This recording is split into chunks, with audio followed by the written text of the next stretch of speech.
نحمدہ و نصلی علی رسول الکریم اما بعد اعوذ باللہ من الشیطان الرجیم بسم اللہ الرحمن الرحیم انما یؤمن بآیاتنا الذین اذا ذکروا بها خروا سجدا وسبحوا بحمد ربهم وهم لا یستکبرون۔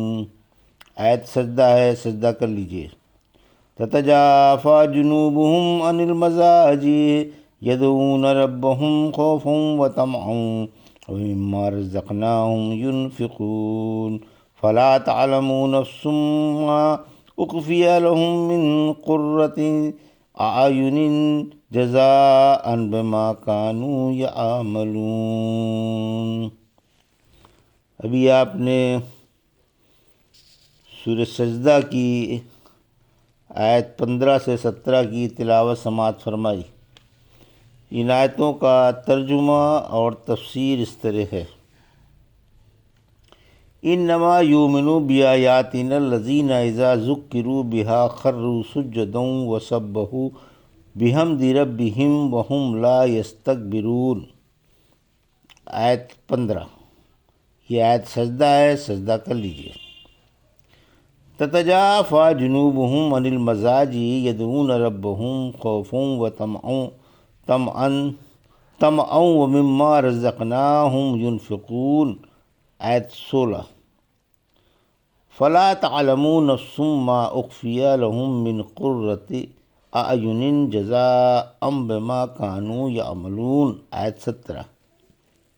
ترجمہ: ہماری آیتوں پر وہی ایمان لاتے ہیں کہ جب انہیں نصیحت کی جاتی ہے تو سجدے میں گر پڑتے ہیں اور اپنے رب کی پاکی میں اس کی بڑائیوں کے بیان کرنے لگتے ہیں اور غرور نہیں کرتے۔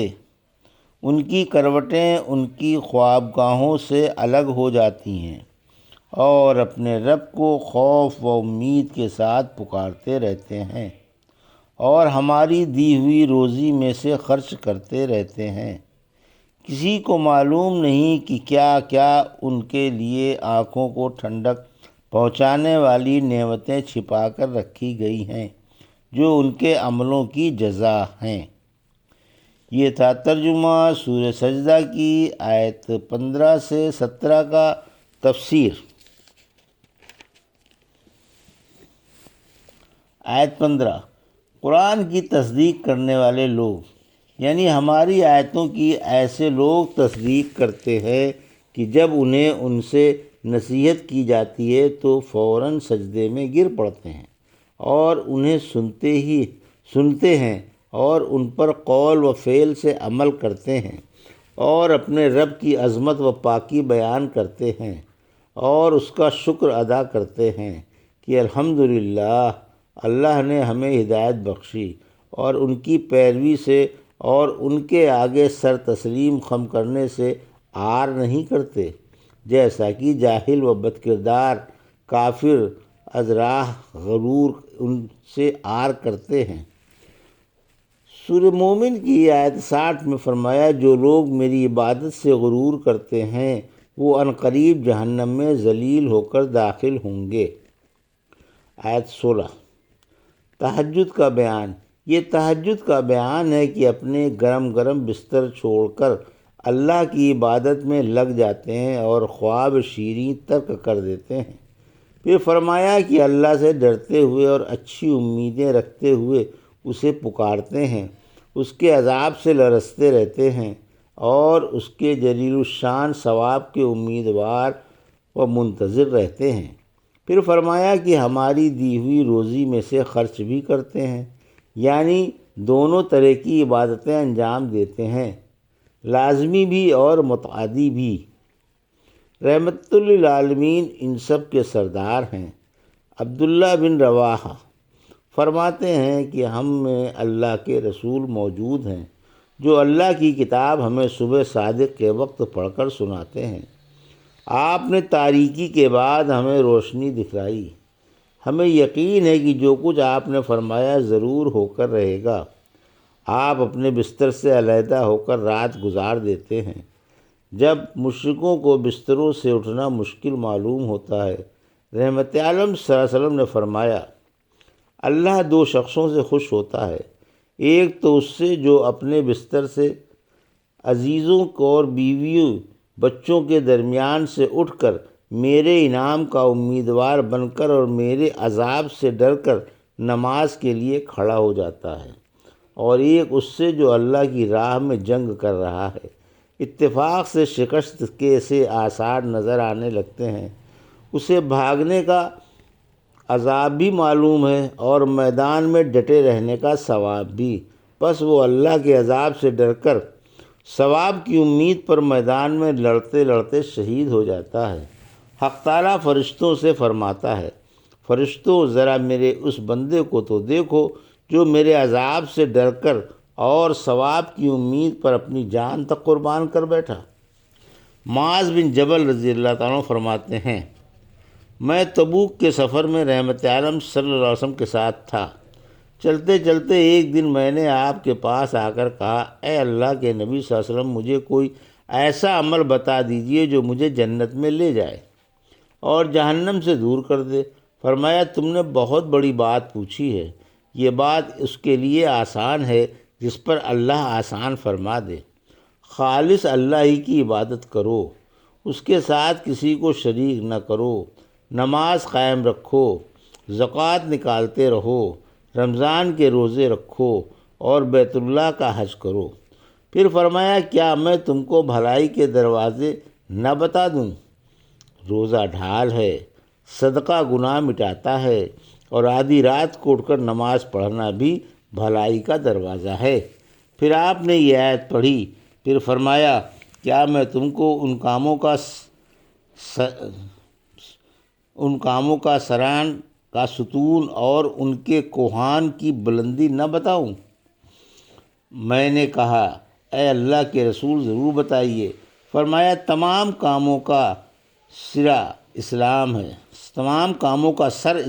ہے، ان کا ستون نماز ہے، اور ان کے کوہان کی بلندی اللہ کی راہ میں جہاد ہے۔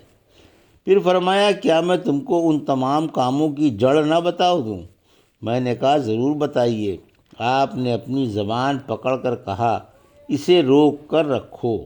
میں نے کہا، اے اللہ کے رسول صلی اللہ علیہ وسلم، کیا باتوں کی بھی باز پرس ہوگی؟ فرمایا، معاذ تم کو تمہاری ماں گم کرے، لوگوں کو اوندھے منہ ان کی زبان کی کھیتیاں ہی جہنم میں جھونکیں گی۔ فرمایا، جب حق تعالیٰ قیامت کے دن میدان محشر میں اگلوں اور پچھلوں کو جمع فرمائے گا تو ایک اعلان کرنے والا بلند آواز سے اعلان کرے گا، جس کو تمام موقف والے سن لیں گے کہ آج بہت جلدی موقف والے جان لیں گے کہ اللہ کے نزدیک کون عزت والا ہے۔ پھر دوبارہ اعلان کرے گا کہ وہ لوگ کھڑے ہو جائیں جو اللہ کی عبادت کے لیے اپنے نرم و گرم بستر چھوڑ دیا کرتے تھے، چنانچہ ایسے لوگ کھڑے ہو جائیں گے مگر تھوڑے ہوں گے۔ آیت 17، نیکیوں کے لیے اللہ کی نعمتیں، نیکوں کے لیے اللہ کی نعمتیں، یعنی اللہ نے بہشتوں میں جو پائیدار نعمتیں اور لذتیں چھپا کر اپنے نیک بندوں کے لیے رکھی ہیں، ان کی عظمت کو کوئی بھی نہیں جانتا۔ انسان کا تصور بھی ان تک پہنچنے سے قاصر ہے۔ جس طرح ان اللہ والوں نے اللہ کی رضا کے لیے لوگوں سے چھپا کر عمل کیے تھے، اسی طرح اللہ نے ان کے لیے چھپا کر نعمتیں رکھ چھوڑی ہیں جو ان کے عملوں کے موافق بدلہ ہیں، کیونکہ جزا عمل کی جنس سے ملتی ہے۔ لوگوں نے عمل چھپائے، حق تعالیٰ نے ان کے لیے وہ نعمتیں چھپا کر رکھیں جو نہ آنکھوں نے دیکھیں اور نہ تصور تک ان کی رسائی ہوئی۔ حق تعالیٰ نے فرمایا، میں نے اپنے نیک بندوں کے لیے ایسی ایسی نعمتیں فراہم کر رکھی ہیں جن کو نہ آنکھوں نے دیکھا، نہ کانوں نے سنا اور نہ کسی کے دل میں ان کا تصور آیا۔ پھر ابو ہریرہ رضی اللہ تعالیٰ نے اس آیت کی طرف اشارہ فرمایا کہ چاہو تو یہ پڑھ لو۔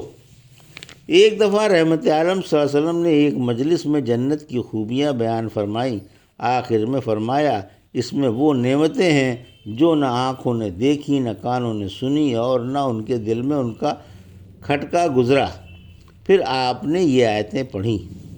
عامر بن عبد الواحد رحمۃ اللہ علیہ کہتے ہیں مجھے خبر پہنچی ہے کہ ایک جنتی اپنی جگہ 70 سال تک ٹھہرا رہے گا، پھر دوسری طرف جو نگاہ اٹھائے گا تو پہلی حور سے بھی زیادہ خوبصورت حور نظر آئے گی اور اس سے التجا کرے گی کیا کبھی میری مراد بھی برآئے گی؟ یہ پوچھے گا تم کون ہو؟ وہ کہے گی میں اللہ کی مزید نعمتوں میں سے ہوں۔ آخر کار اس حور کے ساتھ بھی 70 سال گزارے گا، پھر جو نگاہ اٹھائے گا تو اس سے بھی زیادہ ایک خوبصورت حور دکھائی دے گی اور اسے اپنی طرف متوجہ دیکھ کر خوش ہو کر کہے گی کیا میرے ارمان بھی برآئیں گے؟ پوچھے گا تم کون ہو؟ وہ جواب دے گی کہ میں ان نعمتوں میں سے ہوں جن کو نہ آنکھوں نے دیکھا، نہ کانوں نے سنا اور نہ دل میں ان کا تصور آیا۔ یہ تھا سورہ سجدہ کی آیت 15 سے 17 کا ترجمہ اور تفسیر جو بھی آپ نے سماعت فرمائی۔ بارک اللہ لی و لکم فی القرآن الحکیم و نفعنی وایاکم بآیات الذکر الحکیم۔